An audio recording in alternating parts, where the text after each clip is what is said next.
Hi friends, எப்படி இருக்கீங்க? இன்னைக்கு நம்ம சொல்ல போகிற விஷயம் ரொம்ப ரொம்ப ரொம்ப முக்கியமான ஒரு பதிவு இது. நிறைய மெசேஜஸ் எனக்கு வாட்ஸ்அப்பில் வந்துருச்சு. அக்கா, ஆஷாட நவராத்திரி எப்போ வருது? அதில் ஏதாவது முக்கியமாக நம்ம ஏதாவது செய்ய வேண்டியது இருக்கா? அப்படி ஏதாவது இருந்துச்சுன்னா முன்கூட்டியே சொல்லிடுங்க. அப்போ தான் நாங்கள் ப்ரிப்பேர்டாக எல்லாம் ரெடி பண்ணி வச்சுக்குவோம். ஒரு 2-3 நாளைக்கு முன்னாடியே பதிவு போட்டுருங்கன்னு நிறைய மெசேஜஸ் தொடர்ந்து கேட்டுகிட்டே இருந்தீங்க. இன்றைக்கி அதுக்கான விஷயந்தான். ரொம்ப ரொம்ப முக்கியமான சித்தர்கள் கூறிய தெய்வீக ரகசியம் இது. இதை ஃபஸ்ட்டு நீங்கள் தெரிஞ்சு வச்சுட்டு ஃபாலோ பண்ணாலே இந்த 9 நாட்களுக்குள்ளே நீங்கள் கேட்குற விஷயம் கட்டாயம் நடந்தே தீரும் அப்படிங்கிற மாதிரி இருக்குது. ஒரு 2-3 விஷயங்கள் நான் சொல்லியிருக்கேன் இதில். வீடியோ ஃபுல்லாக பார்த்தீங்கன்னா தான் உங்களுக்கு டவுட் இல்லாமல் புரியும். ரொம்ப முக்கியமான விஷயம் இதெல்லாம் கண்டிப்பாக தெரிஞ்சுக்கோங்க. அதற்கு முன்னாடி இது நவமூலிகையாகத்துக்கான அப்டேட்டுங்க. 18ஆம் தேதி பஞ்சமி வருது. 17ஆம் தேதியோட லாஸ்ட் டேட். அது இந்த வாட்டி நமக்கு ஆஷாட பஞ்சமியாக கிடச்சிருக்கு. ரொம்ப ரொம்ப ரொம்ப பவர்ஃபுல்லுங்க. 5 வருஷமாக நம்ம வீடியோ பார்க்குறவங்களுக்கு நல்லாவே தெரியும் நவமூலிகையாகம்னா என்ன, இதுக்கு எப்படி பேர் கொடுக்கணும், இதுக்கு என்ன ப்ரொசீஜர், இது எல்லாமே நல்லா தெரியும். சப்போஸ் இந்த வீடியோ நீங்கள் புதுசாக பார்த்துட்ருக்கீங்க, எனக்கு இதை பற்றிலாம் ஒன்றுமே தெரியாது, ஆனால் நான் இது என்னென்னு தெரிஞ்சுக்கணும், எனக்கும் பேர் கொடுக்கணும், எனக்கும் நான் கேட்குற விஷயங்கள்லாம் நடக்கணும்னு நினச்சிங்கன்னா இந்த வீடியோலேயே வாட்ஸ்அப் நம்பர் நம்ம கொடுத்துருக்கோம். அந்த நம்பரில் நவமூலிகை அப்படிங்கிறத டைப் பண்ணி அனுப்பிவிடுங்க போதும். இதை பற்றின தெளிவான இன்ஃபர்மேஷனுங்கிறது நீங்கள் தெரிஞ்சுக்கலாம். ஃபஸ்ட்டு இது என்ன ஏதுங்கிறது நீங்கள் தெரிஞ்சுக்கோங்க, புரிஞ்சுக்கோங்க. தேவைப்படும் பட்சத்தில் உங்கள் பேர் வேணாலும் நீங்கள் கொடுக்கலாம். பேர் கொடுக்குறவங்க கண்டிப்பாக எந்த ஊர்லேருந்து மெசேஜ் அனுப்புறீங்களோ ஊர் பேர் போட்டு அனுப்புங்க, சரிங்களா? ஒரு பிரதர் இன்றைக்கி ரொம்ப சந்தோஷமாக அவரோட சக்ஸஸ் ஸ்டோரி சொல்லியிருக்கார். அதாவது நவமூலிகை அகத்துக்கு கொடுத்ததுக்கப்புறம் அவர் லைஃப்பில் எவ்வளோ பெரிய ஒரு சேஞ்சஸ் நடந்திருக்கு அப்படிங்கிறது அவ்வளோ சந்தோஷமாக அவர் சொல்கிறாரு. ப்ளஸ் மரகத நீலவழி சக்கரமும் அவர் வாங்கி வச்சுருக்கார். ரொம்ப பெரிய ஒரு மாற்றம் அவருக்கு கிடச்சிருக்கு அப்படிங்கிறத அவர் சொல்லியிருக்காரு. என்ன சொல்கிறார் அப்படிங்கிறது பார்க்கலாம் இப்போது. அக்கா, ஷாஜிக்கோ சொல்கிறான். கழுத்து வலி என்ன சொல்லலாம், நைட்டு படுத்துட்டு இழைக்கும்போது இழைக்க முடியாது, கழுத்து அப்படியே ஒடிஞ்சு தொங்குற மாதிரி அந்த பெயின் மாதிரி இருக்கும்.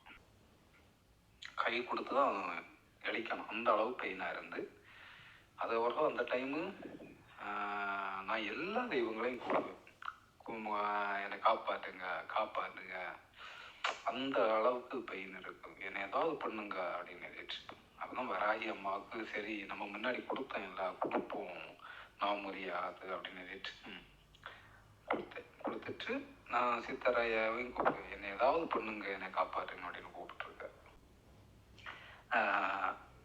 அதுக்கப்புறம் நான் நீலவழி சக்கரமும் ஆர்டர் பண்ணியிருந்தேன், வந்துச்சு. ஆனால் அந்த பெயின் வரதுக்கு காரணம் யாரோ ஏதோ பண்ணது ஏதோ ஏதோ பண்ணது அப்படின்னு சொன்னாங்க ஒருத்தங்க. அதனால தான் இந்த ப்ராப்ளம். மீண்டும் இதெல்லாமா அம்மா தான் ஃபுல்லாக காப்பாற்றி இப்போ நான் 9 நவமூலிகையாக முடிஞ்சிச்சு.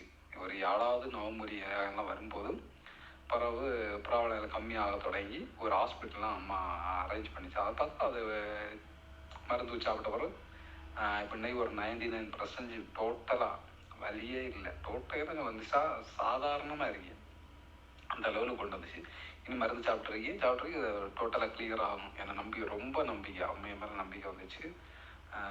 அம்மா வந்த பிறகு தான் எனக்கு வீட்டில் மரகதவள்ளி சக்கரம் வாங்கி வச்ச பிறகு, நீலவள்ளி சக்கரம் வாங்கி வச்ச பிறகு தான் எனக்கு ரொம்ப இதாச்சு.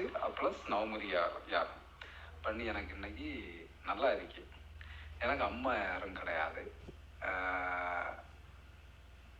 எனக்கு உடம்பு சரியில்லாமல் இருந்த டைமு தண்ணி எடுத்து தர கூட ஆள் கிடையாது. நான் விழுந்து நைட்டு கழிச்சு விழுந்து கடந்து ஞாபகம் இல்லாமல் இருந்து அடுத்த ஞாபகம் தானாக வந்த பிறகு நானாக எடுத்து தண்ணி குடிக்க சூழ்நிலை கூட நான் இருந்திருக்கேன். என்னை யாரும் கிடையாது, அம்மா தான் எனக்கு வந்து, அம்மையும் சித்தரையாவும் வந்து நான் நல்லா இருக்கேன். அடுத்து நவமுறியாகிறதுக்கு நான் தந்திரிக்கேன். என் வாழ்க்கை இந்த அளவுக்கு மாறக்கும், இனி அடுத்து நல்ல ஒரு நிலைக்கு போக்கு காரணம் இருந்த உங்களுக்கும் சித்தரையாவுக்கும் எல்லாருக்கும் கோடான கோடி நன்றி. நீங்கள் உங்கள் குடும்பத்தோட எல்லாமே சந்தோஷம், மன நிம்மதியோட மன மகிழ்ச்சியோட சந்தோஷமாக வாழும் பாக்கியம் அம்மையும் இறைவன் எல்லாருமே தருவாங்க. அது மட்டும் இல்லை, நீங்கள் ஒரு புண்ணியம் செய்த ஒரு ஆத்மா. எல்லாருக்கும் இனியும் நல்லதை செய்து நன்மையை உண்டாகட்டாக்கா. நன்றி நன்றி. நன்றி பிரதர். எனக்குமே ரொம்ப சந்தோஷமா இருக்கு. அவரோட இப்ப அடுத்த விஷயம் அவரு நெறைய பெரிய மெசேஜ் அனுப்பியிருந்தாருங்களா, அதனால உங்களுக்கு கொஞ்சம் கட் பண்ணி போட்டிருக்கேன். அவரோட இப்ப கோரிக்கை என்னென்ன அடுத்த விஷயம் என்ன வச்சிருக்காருன்னா, அவருக்கு வந்து கல்யாணம் ஆகப்போது. அவர் வந்து விரும்புகிற ஒரு பொண்ணு, இப்போ தான் கல்யாணமே பண்ண வேண்டான்னு இருந்த அவருக்கு ஒரு பொண்ணு விருப்பமாகி, இப்போ அந்த பொண்ணே கல்யாணம் பண்ணணும் அப்படிங்கிறக்காக அவருக்கு நவமூலிகைக்கு கொடுத்துருக்காரு. அது நல்லபடியாக அந்த கல்யாணம் நடக்கணும்னு உங்கள் எல்லாத்தையும் பிரார்த்தனை பண்ண சொல்லியிருக்காரு. என்ன விஷயம் தெரியுங்களா, நவமூலிகைக்கு இவர் ரொம்ப நம்பிக்கையாக கொடுத்தாரு. 9 நவமூலிகைக்குள்ளே நான் கேட்குற விஷயம் நடக்கணும்னு சொல்லி கேட்டது 7 நவமூலிகையில் அவர் கேட்டது வந்து நடந்துருச்சு. ப்ளஸ் மரகத நீலவழி சக்கரம் வாங்கி வச்ச உடனே அவருக்கு தெரிஞ்ச ஒரு உண்மை என்னென்னா, அவருக்கு வர அந்த பேக் பெயினுக்கு காரணம் ஏதோ பிளாக் மேஜிக் யாரோ பண்ணியிருக்காங்க அப்படிங்கிறது அது நல்லா தெரிஞ்சிருச்சு. ஃபஸ்ட்டு அது கண்டுபிடிச்சி கொடுத்துட்டாங்க, அம்மா இதாண்டா காரணம் அப்படின்னு. அது கண்டுபிடிச்சி கொடுத்த உடனே அடுத்த ஸ்டெப்பாக அவருக்கு ஒரு மருத்துவம் பண்ணுறதுக்கான ஒரு விஷயமும் கண்டுபிடிச்சி இப்போ 99% அவர் க்யூர் ஆகி சூப்பராக இருக்கேன். இப்போ கல்யாணம் பண்ணி நான் வாழ போகிறேன், அம்மாவோட பிளெஸ்ஸிங்ஸ் வேணும், எல்லாரும் ஆசீர்வாதம் பண்ணணும்னு அவர் கேட்குறாரு. எவ்வளோ சந்தோஷமாக இருக்குது. ஏதோ ஒரு மூலையில் அவங்க யாருன்னு கூட நமக்கு தெரியாது, நல்லா இருக்காங்க. அதுவும் வாராகி அன்னையினால் நான் இன்றைக்கி நல்லா இருக்கேன்னு சொல்லி கேட்கும்போது அத்தனை ஒரு சந்தோஷமாக இருக்குது. அவர் ரொம்ப நல்லா இருக்கணும் குடும்பத்தோட. வீடியோ பார்க்குறவங்க அத்தனை பேரும் அவருக்காக வேண்டி பிரார்த்தனை பண்ணிக்கோங்க. வராகி அன்னைக்கு நன்றிகளை சொல்லுங்கம்மா. வராகமூர்த்தி சித்தரையாக்கு நன்றி. அவர் இல்லைன்னா இந்த நவமூலிகை ஆகம்னா நமக்கு என்னன்னு தெரியாது, இந்த அபூர்வ நீலவழி சக்கரம்னா என்னன்னு நமக்கு தெரியாது. இத்தனை நம்மளுக்கு நல்ல விஷயத்தை கொடுத்துருக்காரு. அதனால் அவருக்கு நன்றிகளை சொல்லுங்கள், அது போதும்.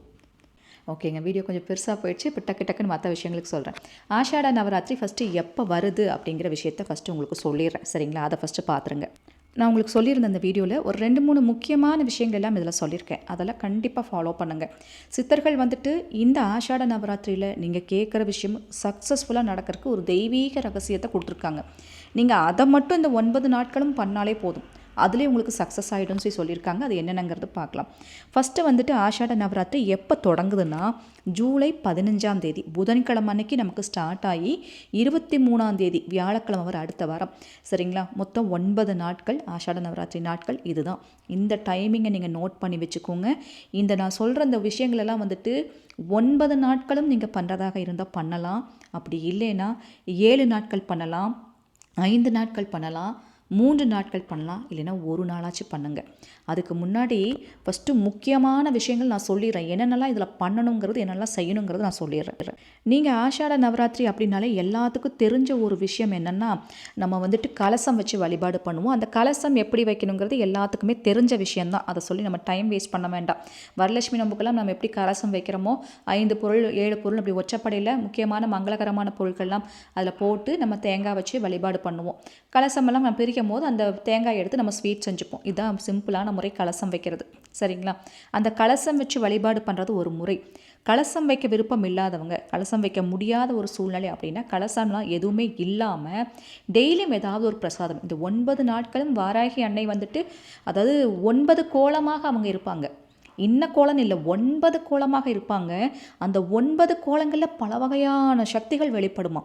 அதாவது ஒரு பயங்கரமான ஒரு சக்தி, அதீத சக்தியாக அன்னை வந்து இருப்பாங்க. அப்போ இந்த ஒரு அபூர்வமான டைமில் நீங்கள் என்ன கேட்டாலும் அப்படியே கண்ணை மூடிட்டு நடந்துரும். அதனால தான் பர்டிகுலராக ஒரு தெய்வங்களுக்குன்னு ஒரு நேரங்காலம் வச்சுருக்காங்க. இந்த டைமில் அவங்க காலப்பிடிங்கன்னு. அது இந்த டைமெல்லாம் சித்தர்கள், தேவர்கள், தெய்வாதி தேவர்கள், தெய்வங்கள் எல்லாம் கூட இந்த ஆஷாட நவராத்திரியை கும்பிடுவாங்களாம். அதுவும் மெயினாக நம்ம வராகி உபாசகர்கள்லாம் நிறைய பேர் இருப்பாங்க. உபாசகர்களுக்கெல்லாம் சித்தியை கொடுக்கக்கூடியதாமா. இந்த ஆஷாட நவராத்திரி வந்துட்டு நமக்கு சக்தியை மட்டுமல்ல சித்தியையும் கொடுக்குதுங்கிறதுக்கு ஒரு பெரிய காரணம் இருக்குது. அதையும் இந்த வீடியோவில் நான் சொல்லியிருக்கேன். ஃபஸ்ட்டு நீங்கள் செய்ய வேண்டியது கலசம் வச்சு பண்ணுறவங்க நீங்கள் கலசம் வச்சு பண்ணுங்கள். அதே போல் வந்துட்டு இன்னொரு விஷயம் என்னென்னா, சில பேர் 9 நாட்களும் சாதாரணமாக எப்பவும் போல் பிரசாதம் வச்சு வழிபாடு பண்ணிவிட்டு 9ஆவது நாள் முடிப்பாங்க பார்த்தீங்களா? அப்போது 9 கன்னி பெண்களுக்கு, 9 கன்னி குழந்தைகளுக்கு, சின்ன சின்ன குழந்தைகள் இருப்பாங்க இல்லையா, வயசுக்கு வராத பொம்பளை பிள்ளைங்க, அந்த கன்னி பெண்களுக்கு 9 பேத்துக்கு பாத பூஜை பண்ணி அவங்களால முடிஞ்ச ஒரு பிரசாதமோ ஒரு கிஃப்ட்டோ ஏதாவது ஒன்று கொடுப்பாங்க. உங்களால் முடிஞ்சால் நீங்கள் அது கூட நீங்கள் செய்யலாம். நம்ம அவங்க கால்களுக்கு கைகளுக்கு மஞ்சள் குங்குமம் வச்சு அவங்களுக்கு கற்பூரம் காமிச்சு அவங்கள தெய்வமாக நம்ம வாராகியாக நினச்சி உங்களால் முடிஞ்ச நீங்கள் ஒரு பட்டுப்பாவடையோ இல்லை புடவையோ இல்லை ஜாக்கெட் பிட்டோ இல்லை வளையல் அந்த மாதிரி ஏதாவது குங்குமம் வளையல் வெத்தலைப்பாக்கு வச்சு பழம் வச்சு கூட நீங்கள் கொடுக்கலாம். தேங்காய் பழம் வச்சு உங்களால் உங்கள் சக்திக்கு என்ன சின்ன குழந்தைங்களுக்கு நீங்கள் ஆசையாக வாங்கி கொடுப்பீங்களோ அந்த பொருளை மருதாணி வாங்கி கொடுக்கலாம், மெஹந்தி வாங்கி கொடுக்கலாம். இந்த மாதிரி உங்களுக்கு என்ன முடியுமோ அதை 9 குழந்தைங்களுக்கு நீங்கள் பண்ணலாம். 9 குழந்தைங்களுக்கு பண்ண முடியாதவங்க ஒரு குழந்தைக்காச்சும் நீங்கள் பண்ணலாம். ஒற்றைப்படையில் எத்தனை குழந்தைங்களுக்கு வேணால் நீங்கள் பண்ணலாம். இது வந்து ஒரு முறை இருக்குது. இதில் இன்னொரு சூட்சம ரகசியம் என்னென்னா, இந்த 9 நாட்களும் ப்ளூ கலர் ட்ரெஸ்ஸு வந்து நீங்கள் போடணும். வழிபாடு எப்போல்லாம் நீங்கள் வாராகிக்கு பண்ண போகிறீங்களோ அந்த 9 நாட்களும் ப்ளூ கலர், அது எந்த ப்ளூவாக இருந்தாலும் பரவாயில்ல, முடிஞ்ச அளவுக்கு டார்க் நேவி ப்ளூவாக கிடச்சா பரவாயில்ல. வாராகிக்கு பிடிச்ச நிறம்னு சொல்லுவாங்க, ஊதா கலர், ப்ளூ கலர்னு சொல்கிறது. நீங்கள் பூஜை பண்ணும்போது மட்டும் அந்த கலர் ட்ரெஸ்ஸோ அல்லது அந்த கலர் ஷாலோ போட்டு வழிபாடு பண்ணும்போது சீக்கிரம் காரிய சித்தி உண்டாகும் அப்படின்னு சித்தர்கள் சொல்கிறாங்க. ஏன்னா ஆஷாட நவராத்திரியில் பெரிய பெரிய மகான்கள் சித்தர்கள் எல்லாம் கூட இந்த கலர் உடை அணிந்து வழிபாடு பண்ணுறது ஒரு முறைன்னு சொல்லிட்டு சித்தர்கள் குறிப்பில் கொடுத்துருக்காங்க. சரிங்களா? அதனால் இதை நீங்கள் பண்ணலாம். இப்போது இந்த டைமில் நம்ம வந்துட்டு ஒரு முக்கியமான ஒரு தெய்வத்தையும் நம்ம உள்ளே கொண்டு வரோம். வாராகியோட பலவிதமான ரூபங்கள் இந்த 9 நாட்களில் வெளிப்படுன்னு சொல்லியிருக்கோம் இல்லையா? அந்த வகையில் வெளிப்படுற ஒரு ரூபம் தான் வந்துட்டு சித்திதாத்ரின்னு சொல்லுவாங்க. சித்திதாத்ரியைங்கிறது ஆஷாட நவராத்திரியில் 8வது நாளோ அந்த நாளில் வந்து பண்ணுவாங்க. அவங்களுக்குன்னு ஒரு வழிபாடு பண்ணுவாங்க. 9 நாளும் 9 வகையான அலங்காரத்தில் சித்திதாத்ரி அலங்காரம் ஒன்று. அந்த சித்திதாத்ரியை இந்த 9 நாட்களும் வாராகியோட அம்சமாக நம்ம வழிபாடு பண்ணும்போது எதை நினச்சாலும் கிடைக்கும். சரிங்களா? என்னென்ன கேட்குறீங்களோ கிடைக்கும். அதனால தான் சித்தியையும் கொடுத்து புத்தியையும் கொடுத்து காரிய சித்தியையும் கொடுக்குறாங்க அப்படிங்கிறது நமக்கு கொடுக்கும். சக்தியும் கிடைக்கும், சித்தியும் கொடுப்பாங்கன்னு அவங்க சொல்கிறாங்க. அவ்வளோ நல்ல விஷயங்கள் அவங்களால நடக்கும். அதனால் உங்கள் வீட்டில் படிக்கிற குழந்தைங்க, எதுலையாவது வீக்காக இருக்க குழந்தைங்க, வீட்டில் பேரண்ட்ஸ் ஆகட்டும், உடல்நிலை சரியில்லாதவங்க, யாராக இருந்தாலும் எந்த பிரச்சனை இருந்தாலும் தனித்தனியெல்லாம் நீங்கள் வேண்டவே வேணாம். இவங்கள மனசார நினச்சி 9 நாட்களும் இவங்களை நினச்சி வழிபாடு பண்ணுங்கள். 9 நாட்களும் இவங்களுக்குன்னு சொல்ல வேண்டிய தெய்வீக மந்திரம் கொடுத்துருக்காங்க. திருவிழாவிலேயே தெய்வீக சக்தி வாய்ந்த மந்திரம். அவ்வளவு எளிதில் இந்த வழிபாடுங்கிறத நீங்கள் செய்கிறது சுலபம் அல்ல. ஏன்னா ஆஷாட நவராத்திரி எல்லாத்தினாலையும் செய்ய முடிகிற ஒரு விஷயமும் கிடையாது. அதுக்குன்னு அந்த தெய்வம் நமக்கு ஒரு நேரங்காலம் கொடுத்தாதான் ஒரு நாளாச்சும் உங்களால் பண்ண முடியும். அதனால தான் முன்கூட்டியே இந்த மாதிரி விஷயங்களெல்லாம் நான் சொல்லியிருக்கேன். உங்களால் சான்ஸ் கிடைச்சா ஒரு நாளாவது இந்த மந்திரத்தை சொல்லி அன்னையை வழிபாடு பண்ணுங்கள். கேட்ட உடனே கிடைக்கிற நாள் இதெல்லாம். சரிங்களா? கேட்ட உடனே கிடைக்கக்கூடிய வரமாக கிடைச்சிருக்கு நமக்கு இந்த நாள். அதனால் தயவு செஞ்சு மிஸ் பண்ணிடாதீங்க. இந்த அன்னையுடைய சக்தி வாய்ந்த ஒரு மந்திரம் இருக்குதுன்னு நான் சொல்லியிருக்கேன் இல்லைங்களா? அந்த மந்திரத்தை இந்த 9 நாட்களும் தினமும் 108 வாட்டி நீங்கள் சொல்லணும். இந்த மந்திரம் எப்படி சொல்லணுங்கிறது உங்களுக்கு சொல்லித்தரேன். ஓம் ஏம் க்ரீம் க்ளீம் சித்திதாத்ரியை நமக. ஒரு வாட்டி சொன்னாலே உங்களுக்கு மனப்பாடமாயிரும். ஒரே வரி தான். உங்களுக்கு இதில் 2 வரியாக காமிச்சிருக்கேன், இடம் பார்த்தாதங்காட்டி ஒரே வரியாக நீங்கள் சொல்லிடலாம். ஓம் ஏம் க்ரீம் க்ளீம் சித்திதாத்ரியை நமக. அவ்வளோதாங்க. இதை டெய்லி 108 வாட்டி சொல்லிட்டு வாங்க. இந்த 9 நாட்கள் இந்த மந்திரம் சொல்கிறது அப்படி ஒரு பவர் காமிக்கும். ஒரு நாளில் கூட நீங்கள் கேட்குற விஷயம் நடந்தாலும் ஆச்சரியப்படுறக்கில்லை. அவ்வளோ ஒரு மகத்துவம் பொருந்திய மந்திரம் இது. அதனால் நீங்கள் 7 நாள் பண்ணால் 7 நாளும் டெய்லி 108 வாட்டி சொல்லணும். ஒரு நாள் பண்ணால் ஒரு நாள் 108 வாட்டி சொல்லணும். நான் சொன்ன இந்த முக்கியமான விஷயங்கள் எல்லாம், இந்த கன்னி வழிபாடு 9ஆம் நாள் அழைச்சி கன்னி வழிபாடு பண்ணுறது, நீங்கள் அந்த குழந்தைங்களுக்கு அது பண்ணுறது, அது பண்ணுறதுனா பண்ணுங்கள். முடியலைன்னா நீங்கள் சாதாரணமாக எப்பவும் போல் பிரசாதம் வச்சு வழிபாடு பண்ணுங்கள். பிரசாதங்கிறது சில பேர் 7 வகையான 9 வகையான பிரசாதங்கள், நம்ம வளகாப்புக்கு எப்படி விதவிதமான சாப்பாடு செய்வோம் அதே மாதிரி வராகி அன்னைக்கு செஞ்சு வழிபாடு பண்ணலாம். இல்லையா? டெய்லியும் ஒரு வகை பிரசாதம். ஒரு நாள் தேங்காய் சாப்பாடு, ஒரு நாள் புளி சாப்பாடு, ஒரு நாள் தயிர் சாதம், பொங்கல்னு என்ன முடியுமோ அதை செஞ்சு வச்சு வழிபாடு பண்ணுங்கள். அதே போல் கலச வழிபாடு உங்களால் முடிஞ்சால் பண்ணுங்கள். முடியலைன்னா சாதாரணமாக எப்பவும் போல் நீங்கள் பண்ணால் போதும். நீல நிற ட்ரெஸ் போடுறது கூட என்னால் அதெல்லாம் முடியாதுங்க அப்படின்னு நினைக்கிறவங்க உங்ககிட்ட இருக்கிற ட்ரெஸ் போட்டே நீங்கள் வழிபாடு பண்ணலாம். நிறைய சின்ன சின்ன விஷயங்கள் சொல்லியிருக்கேன். உங்களுக்கு எது முடியுமோ அவளை கும்பிட்டா போதுங்க. நான் அவளை இந்த நாளில் கும்பிட்றக்கே ஒரு பாக்கியம் கிடைக்கும்னு சொல்லுவாங்க.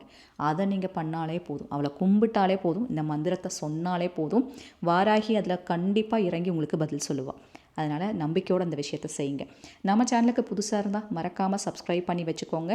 இந்த வழிபாடு உங்களுக்கு பிடிச்சிருக்கு, பயனுள்ள வகையில் இருக்குன்னா கண்டிப்பாக ஒரு லைக் கொடுத்துட்டு உங்கள் ஃப்ரெண்ட்ஸுக்கும் இதை பற்றி ஷேர் பண்ணிடுங்க. இது போல் பல இன்ஃபர்மேஷன் சொல்கிறதுக்கு நான் காத்துட்டே இருக்கேன். உங்கள் அன்பு தோழி ராஜி. Thank you so much.